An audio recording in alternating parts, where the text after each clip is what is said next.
From Super League to Olympic distance to age group world records to Kona. Go longer with the right fuel at the right time with S-Fuels.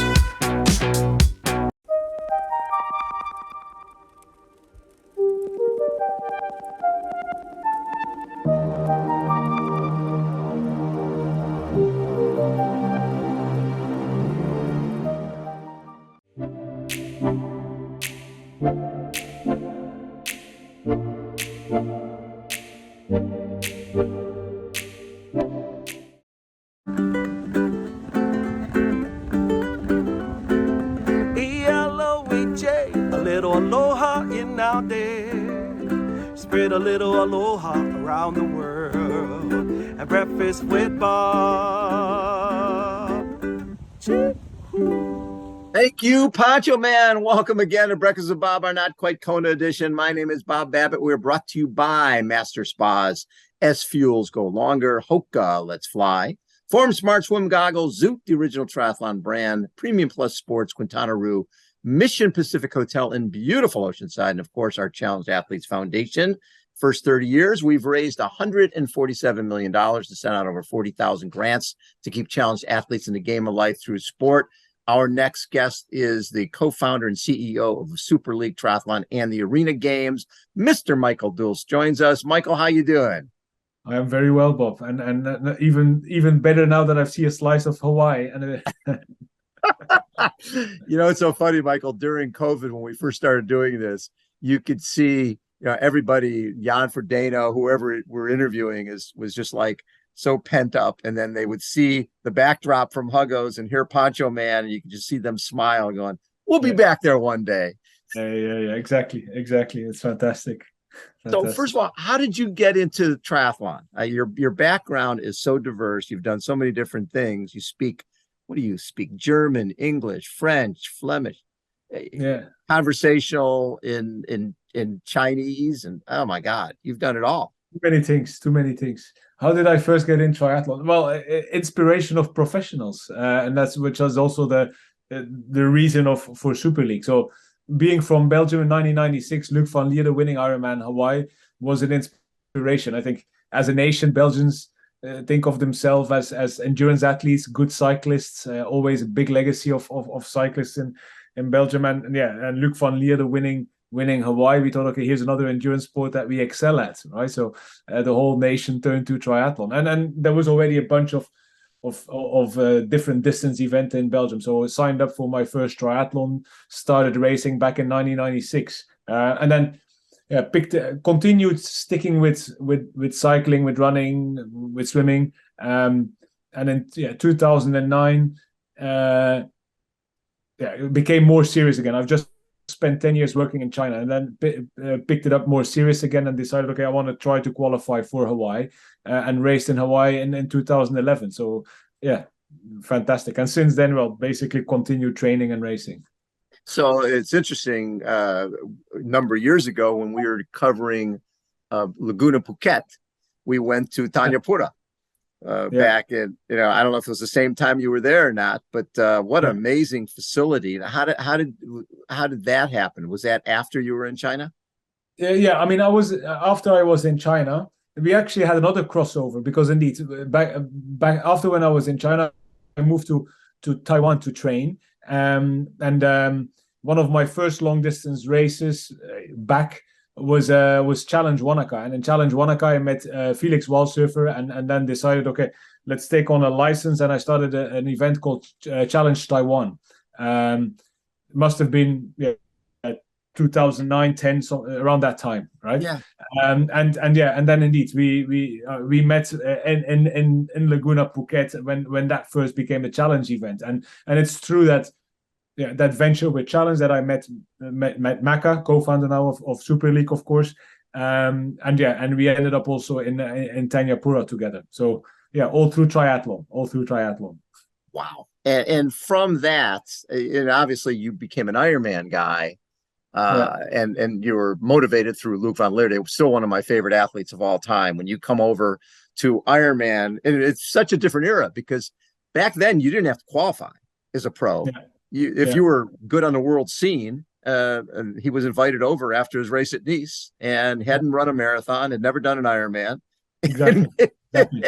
and breaks a course record and wins the race. That was incredible times. I mean, I remember, and that's what inspired me. Is just these incredible stories from these incredible athletes, right? And I thought, okay, with Super League, we kind of wanted to bring that back, but bring that back in a modern way. I call it in a generation where the attention spans is a lot shorter, a lot sharper. So therefore, we made the racing a lot shorter, a lot sharper, much more action driven, right? But focus on the heroes, focus on the inspirational stories that this sport has to offer, right? Across swimming, biking, and running. So it's fantastic. Well, and that's one thing to have a concept and go, okay, I want a Super League. We want to do shorter distance events. We want to do them based on the pros. But getting the funding, making that reality, creating television, great online coverage. That takes dollars. That takes obviously it's something doesn't happen overnight. From vision of a concept to a reality, how long was that process? It's still a process. It's still a process. I mean, things from having the vision, and then when we found our third co-founder, Leonid, then that moved very quickly, right? He is an entrepreneur and has a tech background, so we quickly transitioned to a proof of concept ID, and that's when we did the first event in Hamilton Island. So from having the ID to delivering the first event went very, very quickly. It's then the maturity and the building up that obviously takes a little bit of time. And since then, we're only 5 years old or 5 years young, and we've weathered COVID and a lot of a very turbulent period as such, right? Yes. But it's been a very exciting journey. So when you're creating short distance races like that, the pool of athletes are the Olympic athletes. Yes. So you have to, and what I think one of your real strengths is creating partnerships and working with people. If I'm the Olympic format triathlon and I'm the governing body for that, I'm thinking, oh my God, here's a group coming in to try to usurp and take some of our athletes, where you guys have created a partnership, which translates over to the Global Triathlon Awards, where it was you guys, it was the World Triathlon Series, it was PTO, people working together to grow the sport. So obviously you have to be a little bit of a diplomat to make that type of stuff happen, right? Because talk us through that relationship, because you have to coordinate your events so you don't conflict with people qualifying for the Olympics, because that's their number one goal. Yeah, indeed. I mean, that's let's say one of the hurdles we had to jump, right? And I mean, triathlon is still a relatively young sport, and I think the number of professional triathletes is still relatively small, right? So if you overcrowd a calendar with many more events, you quickly create conflicts, right? So, but already very early on, actually directly after our first kind of showcase event or test event, we made a partnership with the ITU at that time, now World Triathlon, that tackled those problems, right? So we said, we all agree what the major principles of triathlon are about a fair sport, gender neutral, but we also address the problem of avoiding conflicts of dates and date clashes. So it's all about allowing the athletes the opportunity to pursue the different goals that are available, right? And the different races, and ultimately, many of these shorter course athletes also are relying on the income of prize money to grow and to be financially independent, right? So and we are one more option to offer that, right? So it remains a topic that needs attention, and where we can continue to improve, right? We sat down with World Triathlon even earlier this week to just continue to discuss that, right? Because it is indeed a major topic. How do you coordinate the calendar and make sure that it works best for all parties involved and for all the athletes, right? And you have to be a bit of a diplomat. Yes, and a byproduct of that, and something that both you and World Triathlon are going to benefit from, Arena Games. Yeah. Right, Arena Games is the future of the sport. Being able to do sort of an e-games element of triathlon. Take me through just the creation of Arena Games, and seems like the response to it has been phenomenal from both the athletes and for viewers. Yeah, indeed. I mean, it's something. I mean, with Super League, we've always strived for innovation. It's a big thing. Our format's innovation, trying to implement different concepts, the short shoot, implementing teams. We have always strived for innovation. Our broadcast product, we push for the best of qualities. Obviously, and I've always thought, okay, the esports and the fact, okay, Zwift had already in 2019 launched their partnership with the UCI to do that in cycling. I always thought, okay, if Super League prides itself being an innovator, then we should bring the esports of triathlon into triathlon. But it seemed, we still had so many other things to do at that time. 2019, we were our second year only. So it was an idea like, okay, at some point I want to do that, but it's not now. And then when COVID hit, obviously it quickly became apparent that that outside or your regular triathlons would not happen very quickly. I mean, people cannot travel. You're not allowed to announce participation events. So actually, very early on, I got back in touch with Zwift and said, okay, what about this? Right now is the time. They actually didn't really believe it. I guess that it was possible to do it for a triathlon. It's quite different to do it for cycling than doing a swim, bike, run, right? Right. But yeah, we pushed ahead. I mean, the team of Super League is all passionate about the sport, passionate about being an innovator. We pushed ahead and we delivered the first event in September 2022, right? And indeed, I mean, at that time, there was no spectators in the stadium. It was obviously behind closed doors, and we had a COVID bubble. It was in the Netherlands, which actually had the most relaxed policies about COVID and bubbling. But yeah, still, it was fairly limited in terms of what we could do.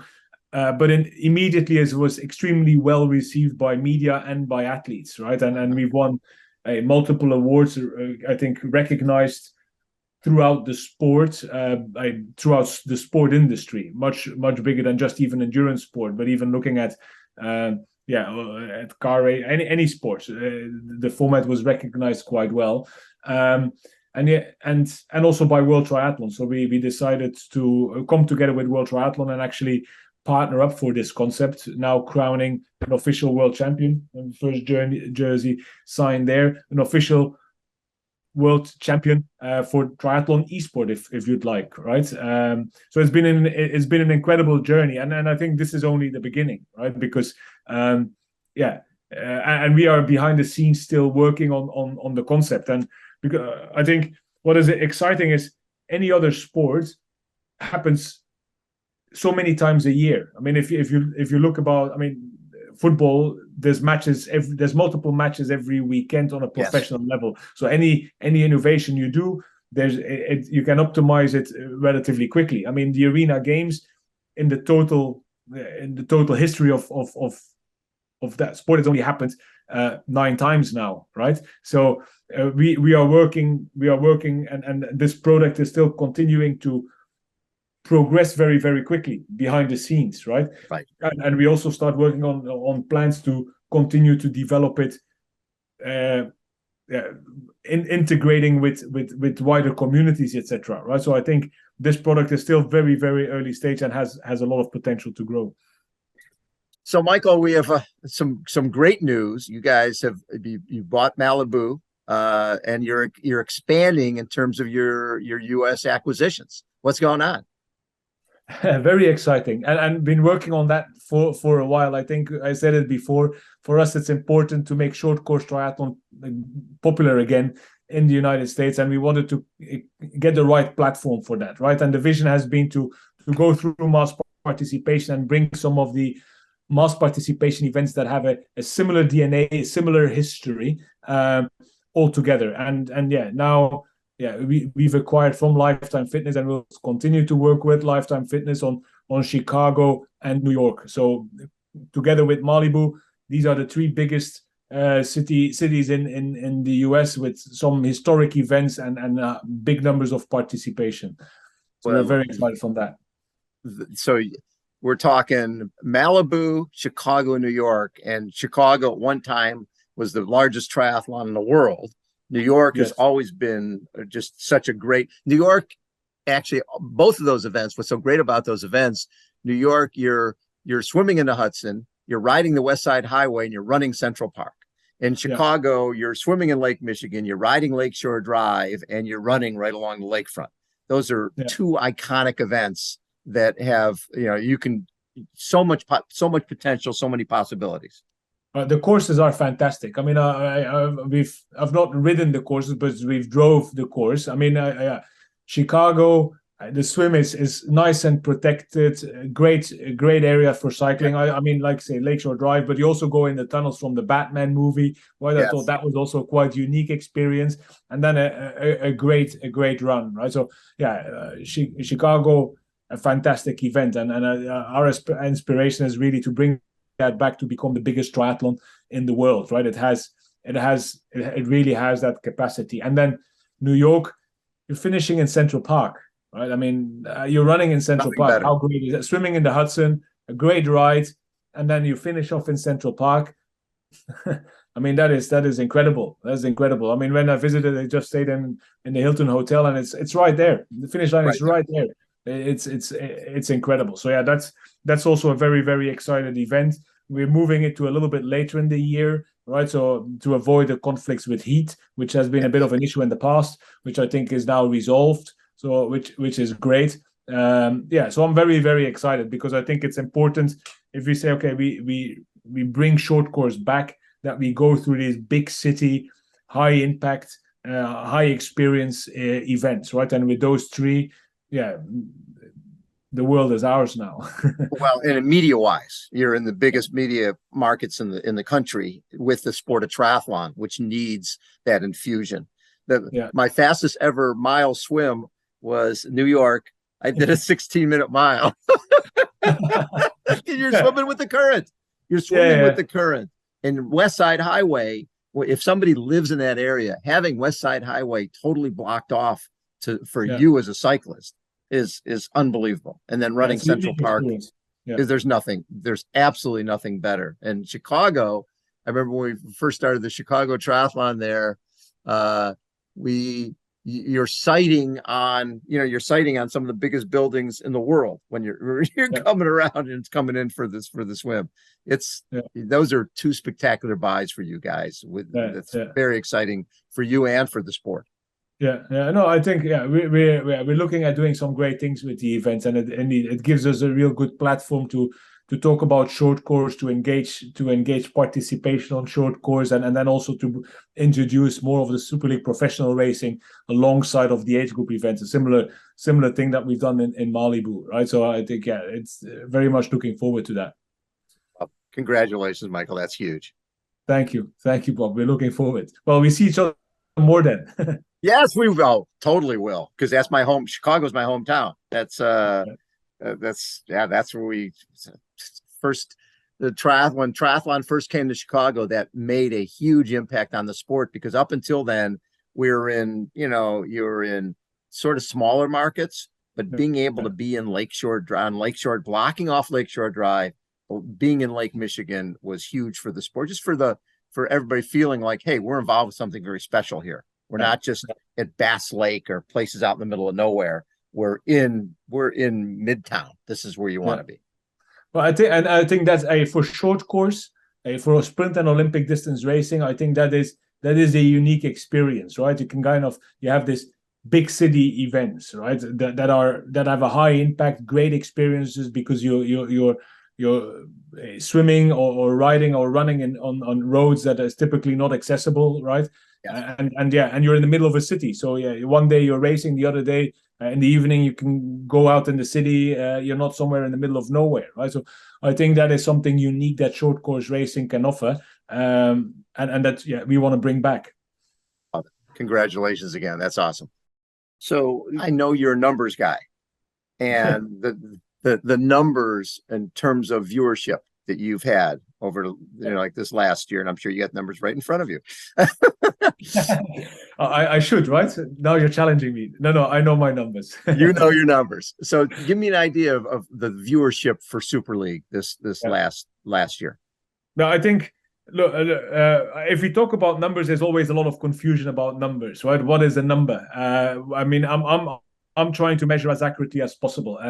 I'm measuring actual viewership, people who have watched, right? Because if you talk about, you're broadcasting on, for example, BBC. The BBC reaches the whole of England, so 90 million people theoretically could have watched it if you're on the BBC. They haven't seen it though, right? So relevant number is people that are actually individuals that have actually seen you through a metered process, right? And then we averaged 7.2 million individuals that have seen the Arena Games. So 21.7 million people across the 3 events last year. But what is a much more interesting number, because the 7 million is a fantastic number. They have touched the product, right? What is a much more interesting number for me is the average viewership across the whole 2 hours of watching, right? Mm-hmm. There we averaged just over 2 million people who, across all platforms, including repeats and live, who watched the whole product, right? And that is an incredible number, and that obviously has to do with a great distribution network, the fact that broadcasters continuously engage and repeat the product, but also that it is a product that people watch and continue to watch, right? And engage with, and not just dial in and out.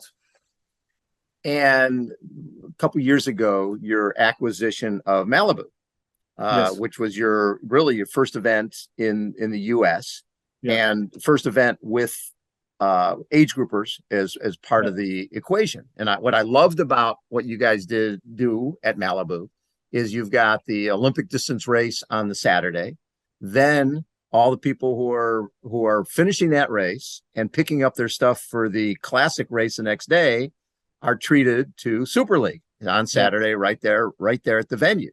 So they get a sense, because a lot of people who are coming, they have heard the term Super League maybe, but they have never seen it live and in person. Now they're there to get to see it. Was that an important aspect for you to grow, one, in the US, but also to have people watching it live rather than watching it on their phones?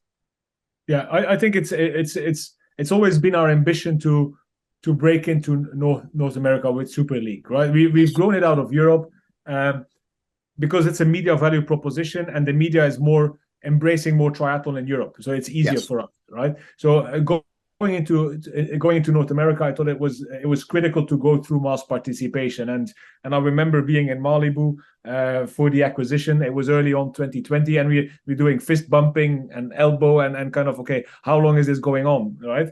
And 2 weeks later they close all flights. So it was a funny time to try to kick that process off. But indeed, for us, the strategy, and it's a strategy that we are re-engaging now. So we have some exciting announcements to be making up soon. But the strategy was to go through participation and bring people who come and race short course, which is the biggest group of people in the sport, right? Come and have a race, but also experience and watch Super League events, right? And that's something that we now, that COVID is well behind us, that we are re-engaging with the idea of making short course triathlon popular again in the US, celebrating. I mean, I was at the USAT conference where we also met a couple of weeks ago, right? And then you see that people start racing more, 4 times a year previously, now 6 times a year previously. Yes. I'm a strong believer that they should race 12 times a year, 20 times a year. I mean, it's like, okay, I call myself a golfer and I play 18 holes 6 times a year. That's not something you do, and don't spend the rest of your time on the driving range. You need to race. When I was I loved Ironman racing. I wanted to qualify for Kona. I raced in Kona, but I raced every short, every Olympic or sprint distance race along the way, right? And it learned me so much of just being out there racing, doing transitions, learning how my body behaves in a race environment. So I just encourage everybody to race more. And my vision is bring big events in America under one umbrella and promote short course racing. as something that people do regularly, right? And it's not something that I'll do once, twice, or now apparently 6 times a year, right? Well, and that's interesting because that's really what built the sport in the U.S. was United States Triathlon Series, which was Olympic distance events in major markets around the country. And I think it got up to 15 to 18 events at one point.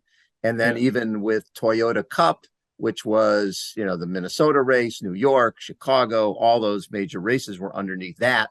And when that went away, if someone came off, some pro came off of being an Olympic athlete, they had to step up to 70.3 and Ironman. There was nothing in between really until Super League, until you guys came out with Super League. And now we've seen LA Tri go away. There's a lot of short distance races that are gone in the US, which makes what you guys are doing even more important, because I do feel we need that welcome mat to grow the sport. We need short distance racing. Yeah, and I think I'm committed to bring it back, and I think Super League is in a good position to bring it back. And now is the time to re-engage that in America. I think some of the numbers that USAT was sharing are promising. I think also with 2028, the Olympics coming to LA, it's an Olympic sport that has to generate interest. And just talking to friends, to people in the sport who most of them are Ironman athletes, right? And they race 70.3s and full distance. Many of them are kind of starting to say to me, hey, I want to do a sprint distance race. I'll do a couple of sprint distance. I'll come and do an Olympic distance race. So yeah, you hear it. People are interested in it. I think the timing is right. And I think in the US, for us, it is the best place to bring that back and consolidate a number of events under one umbrella, like you say, what Toyota used to have, and bring short course racing back again, and give people those experiences in big cities. Come and race, and it's a festival of sport with thousands of people towing the line and great locations. Well, and I think as a sport that we know is the fountain of youth and something you can do forever, it's more sustainable when you start talking about the shorter distances, because you can be in a beer garden at 9 a.m. rather than just getting on your bike for the beginning of it, for finishing up a swim and starting the rest of your 14-hour day. The shorter distance is for the sport to last and for events to be successful. I think we have to have a successful short distance series. One of the things that concerns me with the coaches, if I'm a coach and I talk to a number of them at the Endurance Exchange, I'm like, so how many athletes do you coach? I coach 35. How many of them are training for Ironman and 70.3? 34. That's a problem. So a coach then is telling their athlete, hey, you've got Ironman coming up, so you need to do your brick workout on the weekend. Don't be doing those short distance races, where you and I both know that's exactly what you should be doing to work on transitions and everything else. Yeah, no, exactly. I mean, I'm working with Tim Don on some coaching for myself, and I set myself goals, right? And the first thing we do is, okay, what races are we doing building up to that, right? And okay, now I set myself, I want to run a marathon in May, right? Okay, before I get to the marathon, I'll do a couple of park runs, a couple of 5Ks, a couple of 10Ks. We'll do a half marathon. You get it all in there, right? And you learn your experience. When I was training for Hawaii, I sprint and Olympic distance races all the time, right? And even on the professional level, I like look at what we've been doing with Super League. You see Hayden Wild coming through. I mean, I think Christian Blumenfeld, one of the first races that he won was a Super League race, and afterwards he started breaking through. I mean, the idea of short course doesn't help if I want to race an Ironman, in my opinion, is completely wrong, right? You need to understand, you need to get race smart, and you need to get race training in. It's very, very relevant for any participant, right? So So with the Arena Games in Montreal coming up, and you've got Lionel Sanders, you got Jackson Laundry, again, another mixture of athletes from different genres jumping in. That's going to draw a lot of attention, a lot of eyeballs to Montreal, because how's Lionel going to do against those really fast young guys? That's going to be fun to watch. Yeah, it's going to be very fun to watch. And one thing that we did in the Arena Games last year is take out drafting, right? So It's fairly easy to do. It's just flipping a switch on Zwift, right? So Yes. you don't need draft marshals. There will be no mistakes on that, like from that side of things, right? It's just not possible to draft. So I think, and the swim is very short, right? So I think it will be very, very interesting to see how Lionel goes. And I think because we've been doing a lot of studies with universities around the curved treadmills and the physiology of how to run on them. And I think Lionel, being a bit of a bigger, a heavier athlete than some of these short course lightweights, right? He will also have an advantage on running on those treadmills to just every time speed them up, right? Because they're not powered by an engine, right? You power them yourself. Yeah. So if you come in heavy and you push them, the power transition is much higher, right? So yeah, I think it will be. He will struggle with on the swim, of course, against some of the other athletes, right? The Chase McQueen, etc. These guys are lightning fast in the pool, but Lionel is a solid biker, and this is a non-drafting environment, and yeah, with his run, with his grit, his run speed. I mean, he was telling me he's doing some of the fastest runs he's ever done, right? I think he should not be underestimated. Well, and also I think what it does, it points out to other pros, hey, maybe I should, to work on my speed, this is something I should be doing. I should be looking at some of the other arena games to potentially jump in. Because getting those cross-section of athletes, that's really when we had the Daytona event a few years ago. You've got Olympians, you've got Ironman, you got 70.3 athletes all under one umbrella. Who's the best? That's what arena games can become.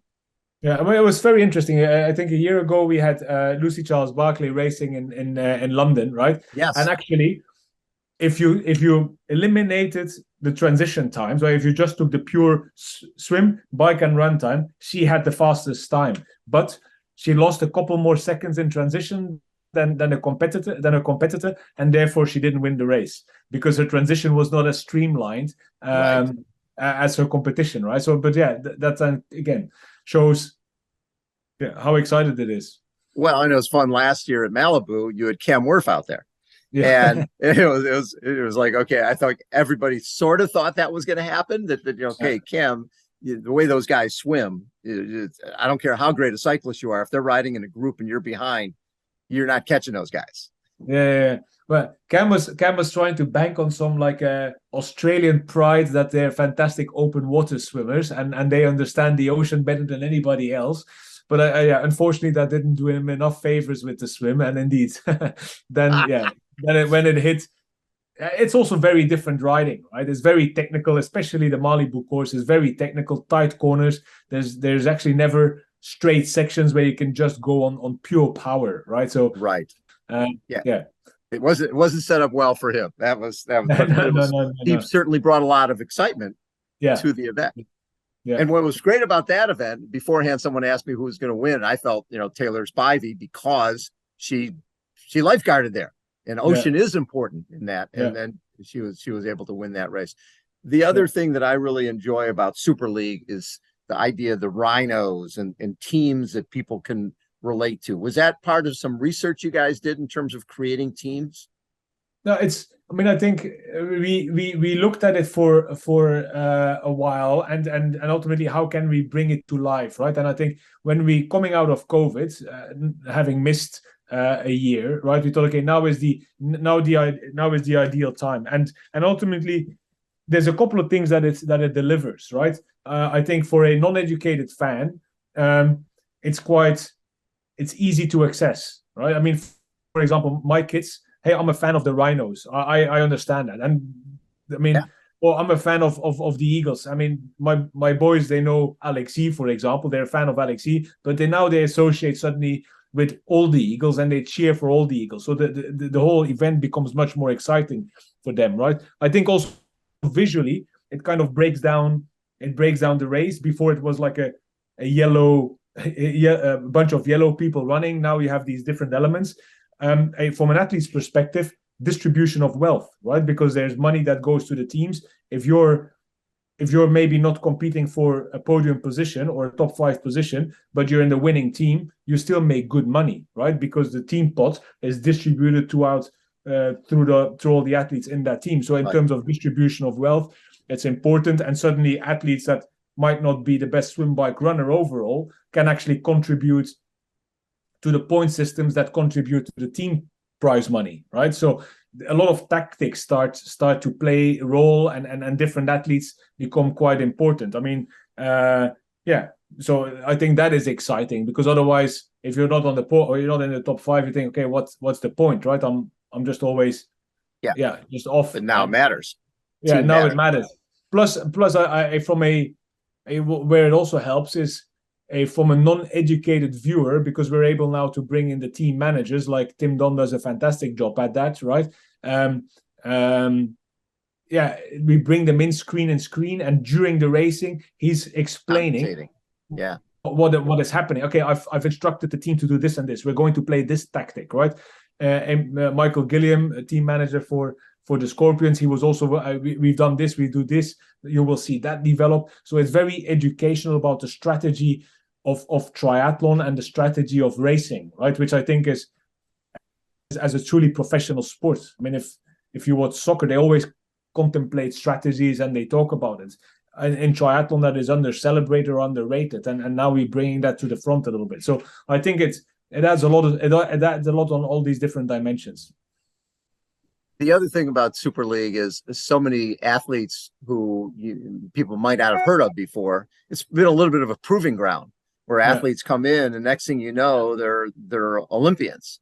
Yeah, there've been some athletes you've looked at who started at Super League, and you're like, okay, this person's going to be big on the world scene. Yeah, well, I mean, I think Hayden Wild is one of the big names there, right? I mean, Hayden Wild has raced. I think one post his Xterra events.